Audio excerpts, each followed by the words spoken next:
بسم اللہ الرحمن الرحیم۔ ویڈیو میں ہم رمضان مبارک کے بارے میں حیران کن حقائق، اس کی خصوصیات اور اجر و ثواب کے بارے میں تفصیل سے بیان کریں گے۔ یہ وہ مہینہ ہے جس میں اجر و ثواب بہت ہی بڑھ جاتا ہے۔ نفل کا ثواب فرض کے برابر اور فرض کا ثواب 70 گنا کر دیا جاتا ہے، بلکہ اس مہینے میں روزے دار کا سونا بھی عبادت میں شمار کیا جاتا ہے۔ یہ وہ بابرکت مہینہ جس میں ایک رات ایسی بھی ہے جو 1000 مہینوں سے بہتر ہے۔ اس ماہ مبارک کے روزے اللہ پاک نے فرض کیے اور اس کی رات میں قیام سنت ہے۔ اس ماہ مبارک کی ایک خصوصیت یہ بھی ہے کہ اللہ پاک نے اس میں قرآن نازل فرمایا۔ یہ مہینہ دل کے گرد و غبار دھو دیتا ہے اور اس سے اعمال کی کھیتی ہری بھری رہتی ہے۔ اس میں مسلمان بھوک پیاس برداشت کرتے ہیں اور یہ گناہوں کو جلا ڈالتا ہے، اس لیے اسے رمضان کہا جاتا ہے۔ یہ مہینہ صبر کا بھی ہے اور صبر کا ثواب جنت ہے، اور اس مہینے میں مومن کا رزق بڑھا دیا جاتا ہے، اور اس میں جو روزے دار کو افطار کرائے اس کے گناہوں کی مغفرت ہے اور اس کی گردن آگ سے چھڑا دی جاتی ہے۔ یہ وہ مہینہ ہے کہ اس کے ابتدائی 10 دن رحمت ہے اور اس کے درمیانی 10 دن مغفرت ہے، اور آخری 10 دن جہنم سے آزادی ہے۔ اللہ پاک اسے بخش دے گا اور جہنم سے آزاد فرما دے گا۔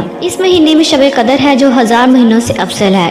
اسی مہینے میں خاصیت یہ بھی ہے کہ اس ماہ میں ابلیس قید کر لیا جاتا ہے اور دوزخ کے دروازے بند ہو جاتے ہیں، جنت آراستہ کی جاتی ہے، اس کے دروازے کھول دیے جاتے ہیں۔ اس لیے ان دنوں میں نیکیوں کی زیادتی اور گناہوں کی کمی ہوتی ہے۔ جو لوگ گناہ کرتے ہیں تو وہ نفس امارہ یا اپنے ساتھی شیطان کے بہکانے سے کرتے ہیں۔ اس ماہ رمضان کے مہینے میں کھانے پینے کا حساب نہیں، اس ماہ میں خرچ کرنا اللہ پاک کی راہ میں خرچ کرنے کی طرح ہے، اور یہ خرچ کرنا جہاد میں خرچ کرنے کا درجہ رکھتا ہے۔ جب رمضان مبارک کی پہلی رات آتی ہے تو آسمان اور جنت کے دروازے کھول دیے جاتے ہیں اور آخری رات تک بند نہیں ہوتے۔ جب کوئی بندہ اس مبارک ماہ کی کسی بھی رات میں نماز پڑھتا ہے تو اللہ پاک اس کے ہر سجدے کے بدلے اس کے لیے 1500 نیکیاں لکھتا ہے، اور اس کے لیے جنت میں سرخ یاقوت کا گڑھا بناتا ہے جس میں 60,000 دروازے ہوں گے، اور ہر دروازے سونے کے بنے ہوں گے جس میں سرخ یاقوت جڑے ہوں گے۔ جو کوئی رمضان مبارک کا پہلا روزہ رکھتا ہے تو اللہ پاک مہینے کے آخری دن تک اس کے گناہ معاف فرما دیتا ہے، اور اس کے لیے صبح سے شام تک 70,000 فرشتے دعائیں مغفرت کرتے ہیں۔ رات اور دن میں جب بھی وہ سجدہ کرتا ہے تو اس کے ہر سجدہ کے بدلے اسے جنت میں ایک ایسا درخت عطا کیا جاتا ہے اس کے سائے میں ایک گھڑ سوار 500 سال تک چلتا رہے۔ اللہ پاک ماہ رمضان میں روزانہ افطار کے وقت 10 لاکھ ایسے گناہ گاروں کو جہنم سے آزاد فرماتا ہے جن پر گناہوں کی وجہ سے جہنم واجب ہو چکا تھا، جبکہ شب جمعہ اور روز جمعہ کی ہر گھڑی میں ایسے 10 لاکھ گناہ گاروں کو جہنم سے آزاد کیا جاتا ہے جو عذاب کے حقدار قرار دیے جا چکے ہیں۔ ماہ رمضان میں ہمیں کوئی نیکی چھوڑنی نہیں چاہیے، نہ جانے اللہ پاک کو کون سی نیکی پسند آ جائے، اور کوئی چھوٹے سے چھوٹا گناہ بھی نہیں کرنا چاہیے، نہ جانے کس گناہ پر اللہ پاک ناراض ہو جائے اور اس کا دردناک عذاب آ گھیرے۔ یاد رکھیں اللہ پاک نے 3 چیزوں کو 3 چیزوں میں مخفی رکھا ہے: اپنی رضا کو اپنی اطاعت میں، اور اپنی ناراضگی کو اپنی نافرمانی میں، اور اپنے اولیاء کو اپنے بندوں میں۔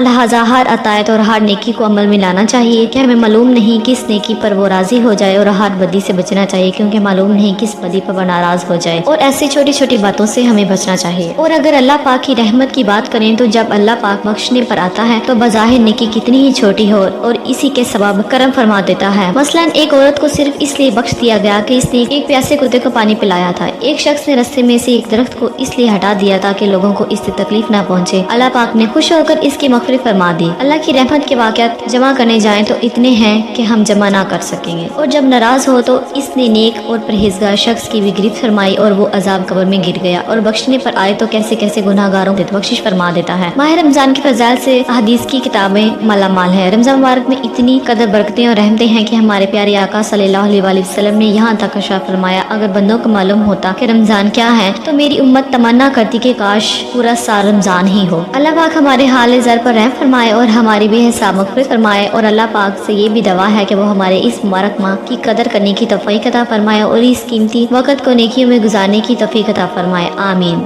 ویڈیو اگر پسند آئی ہے تو لائک کریں، چینل کو سبسکرائب کریں۔ Thanks for watching.